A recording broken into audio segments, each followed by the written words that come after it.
Hi everyone, मैं हूं Nishant entry element Hindi से। आज की वीडियो है खास ऐसे लोगों के लिए जो जावास्क्रिप्ट में एकदम ही बिगिनर है। उन्होंने जावास्क्रिप्ट के कॉन्सेप्ट्स तो पढ़े हैं बट अभी भी कोड वो नहीं कर पा रहे हैं। तो आज की वीडियो में हम जावास्क्रिप्ट के कुछ बहुत ही बेसिक प्रोग्राम्स जो हैं उनको पिकअप किया है मैंने, और हम लोग उनकी प्रैक्टिस करेंगे, देखेंगे कि बेसिक प्रोग्राम्स को हम किस तरीके से सॉल्व कर सकते हैं यूजिंग जावास्क्रिप्ट। हाय एवरीवन, इस वीडियो में जो सबसे पहला हम प्रॉब्लम करने जा रहे हैं वो है कि हमें एक एरे गिवन होगा, ठीक है, और इस एरे में हमें मिनिमम और मैक्सिमम वैल्यू निकालनी है। ठीक है, इजी सा प्रोग्राम है, देख लीजिए किस तरीके से ये यहाँ पर मैंने किया है। तो सबसे पहले मैंने एरे के जो फर्स्ट एलिमेंट है, ठीक है, उसको मान लिया है कि वही एरे का सबसे छोटा एलिमेंट है। ठीक है, अब हो सकता है ये पॉसिबल हो बट ज़्यादातर चांसेस है कि ऐसा पॉसिबल नहीं होगा। तो मैं क्या करूँगा कि एरे के फर्स्ट इंडेक्स से शुरू करके आखिर तक जाऊँगा। ठीक है, इस फॉर लूप में देखो, एरे के फर्स्ट इंडेक्स से मैं शुरू कर रहा हूँ अपना लूप और आखिरी इंडेक्स तक जा रहा हूँ। और मैं क्या करूँगा कि एरे का कोई भी अगर मेरे को ऐसा एलिमेंट मिलेगा जो इस मिन के वैल्यू से छोटा होगा, ठीक है, इस मिन वेरिएबल की वैल्यू से छोटा होगा, तो मैं मिन वेरिएबल के अंदर वही एरे का एलिमेंट डाल दूंगा और कहूँगा कि ये मेरी अभी तक की सबसे छोटी वैल्यू है। ठीक है, इस तरीके से जब मेरा एरे का ट्रेवर्सल ख़त्म होगा, जब मैं एक एक करके सारे एलिमेंट्स को विजिट कर चुका हूँगा, तो इस मिन वाले वेरिएबल के अंदर मेरे पास पूरे एरे की सबसे छोटी वैल्यू होगी और वही मैं रिटर्न करा दूंगा। मैक्स के केस में भी ऐसा ही होगा, अप्रोच यही रहेगा, बस यहाँ पे एक डिफरेंस आ जाएगा कि मैं शुरुआत में मान के चल रहा हूँ कि एरे का जो फर्स्ट एलिमेंट है वो एरे का सबसे लार्जेस्ट एलिमेंट भी है। ठीक है, उसके बाद से फिर मैं फर्स्ट इंडेक्स से लेके लास्ट तक यहाँ पे ट्रेवर्स कराऊंगा, और जैसे ही मेरे को कोई ऐसी वैल्यू मिलती रहेगी जो मेरे इस मैक्स वेरिएबल में जो वैल्यू है उससे बड़ी है, तो मैं मैक्स वेरिएबल में एरे की वही वाली वैल्यू डाल दूंगा। जब ये प्रोसेस खत्म हो जाएगा तो मेरे पास एरे की सबसे लार्जेस्ट वैल्यू इस मैक्स वेरिएबल के अंदर होगी और मैं वो रिटर्न करा दूंगा। ठीक है, तो इजी प्रोग्राम है ये। तो मैं यहाँ लिखता हूँ लोड मिन मैक्स। ठीक है, इस वाले एरे के लिए ये काम करेगा। ठीक है, इस वाले एरे के लिए। तो यहाँ पर मैं इसको चलाता हूँ, तो अब देखिए पहले मिन के लिए वैल्यू आई 2 और मैक्स के लिए आई 16। ठीक है, 2 और 16, इसको क्लियर कर देता हूँ। नेक्स्ट प्रोग्राम जो है वो भी काफ़ी सिंपल है। इसमें हमें एक एरे गिवन है, ठीक है, और हमें क्या करना है, इस एरे में जितने इवन वैल्यूज़ हैं सिर्फ उनका सम निकालना है। तो देखो बहुत ही सिंपल है ये। एक सम नाम का वेरिएबल ले लूँगा, उसके अंदर 0 मैंने प्लेस कर रखा है।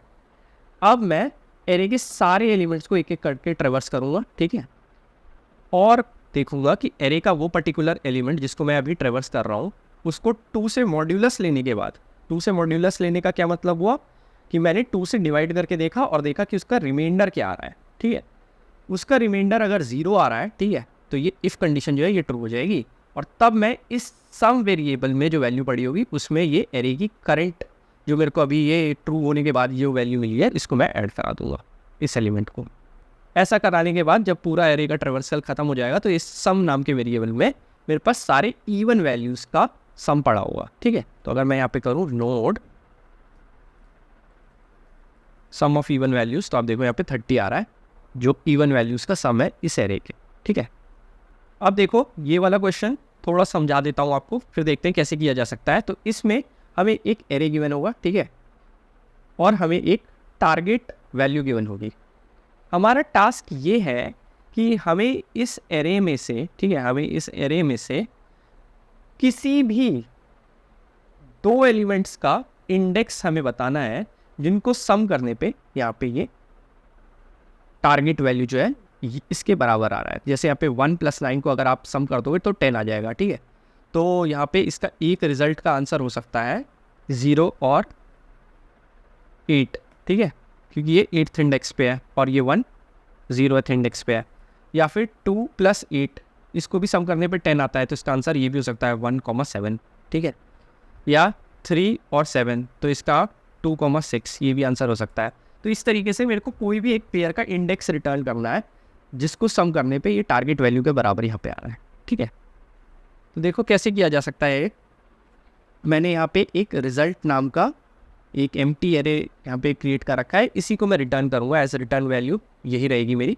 ठीक है, तो मैं क्या करूँगा कि एरे में 0 से लेके आखिरी एलिमेंट तक एक लूप चला दूँगा। ठीक है, और उसके अंदर एक नेस्टेड लूप चलाऊँगा जो कि हमारे करंट एलिमेंट से, ठीक है, जो आई में हमने वैल्यू रखी होगी उसके एक बाद से, उसके एक इंडेक्स बाद से ये जे जो है ये असाइन होगा, और अंदर वाला लूप जो है वो आई वेरिएबल में जो इंडेक्स पड़ा होगा उसके एक बाद वाले इंडेक्स से शुरू होगा, और पूरा एरे जो है वो ट्रैवर्स होगा। और जहाँ कहीं भी हमें एरे के आईएथ एलिमेंट और जेथ एलिमेंट का सम टारगेट के बराबर मिल गया, तो हम क्या करेंगे, इस रिजल्ट वाले एरे में आई और जे ये दोनों पुश कर देंगे, और रिजल्ट वाला जो एरे है वो रिटर्न करा देंगे। अगर ये पूरा प्रोसेस ख़त्म हो जाने के बाद भी हमें ऐसा कोई पेयर नहीं मिला जिसको सम करने पे टारगेट के बराबर हमारा रिजल्ट आ रहा है, तो हम -1 यहाँ पे रिटर्न कर देंगे। दोस्तों ये वाली जो अप्रोच है ये O(n)² वाली अप्रोच है, बट इसे O(n) में भी किया जा सकता है, ठीक है। वो अप्रोच यहाँ डिस्कस नहीं करेंगे क्योंकि ये एक बेसिक लेवल की वीडियो है और वो आउट ऑफ स्कोप हो जाएगा यहाँ से। तो मैं यहाँ पे लिखता हूँ नोड 200, तो देखो यहाँ पे 0 और 8 आ रहा है, ठीक है।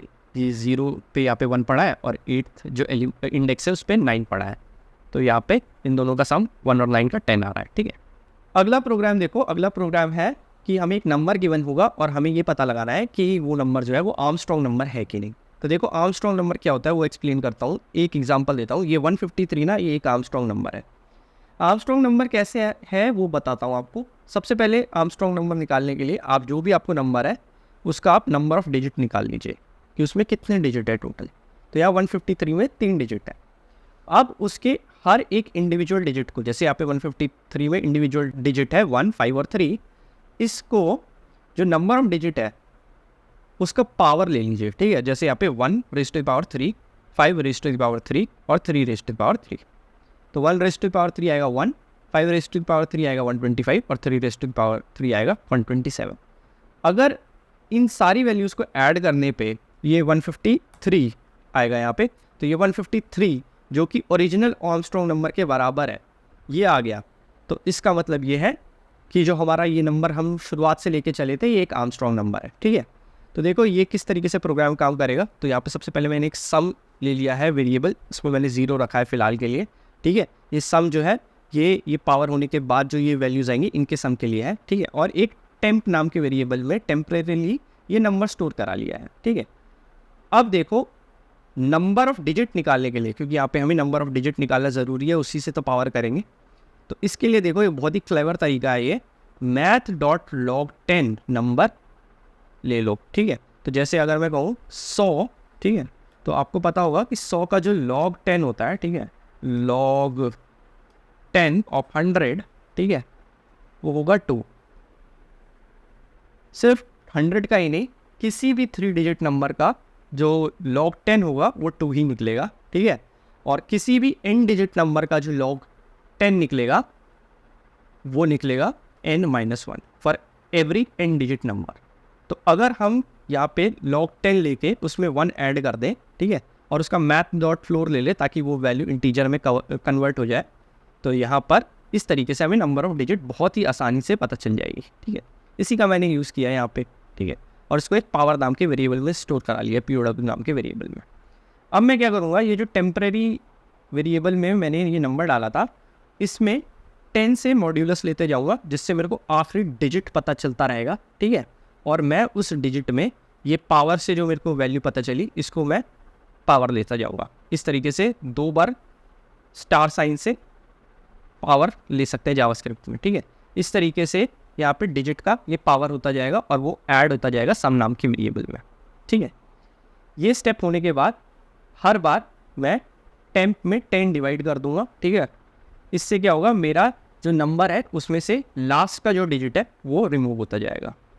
ये करने के बाद अगर लास्ट में मेरा जो ये सम वाला जो अभी कंस्ट्रक्ट हुआ, ठीक है, ये सम जो कंस्ट्रक्ट हुआ ये ओरिजिनल नंबर के अगर बराबर है तो मैं यहाँ पे ट्रू रिटर्न कर सकता हूँ इस कंडीशन से, ठीक है। तो अगर मैं यहाँ पे इसको चलाऊँ नोड इज़ आर्मस्ट्रॉन्ग, तो आप देखो यहाँ पे ट्रू आ रहा है, ठीक है।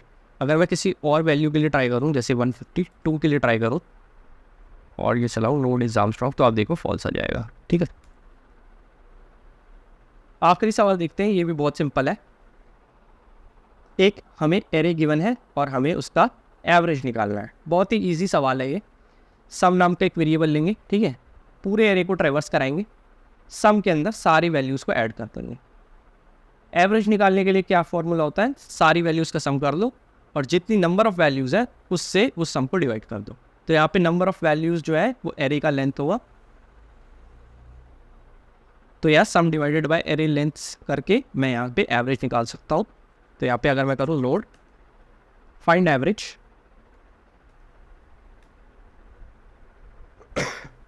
तो देखो यहाँ पे मेरे पास 3 निकल के आ रहा है। ठीक है, अगर वीडियो अच्छा लगा हो तो लाइक कर दीजिए, चैनल को सब्सक्राइब कर दीजिए और नोटिफिकेशन बेल को ज़रूर दबा दीजिएगा। मिलता हूँ आपसे नेक्स्ट वीक, तब तक के लिए बाय।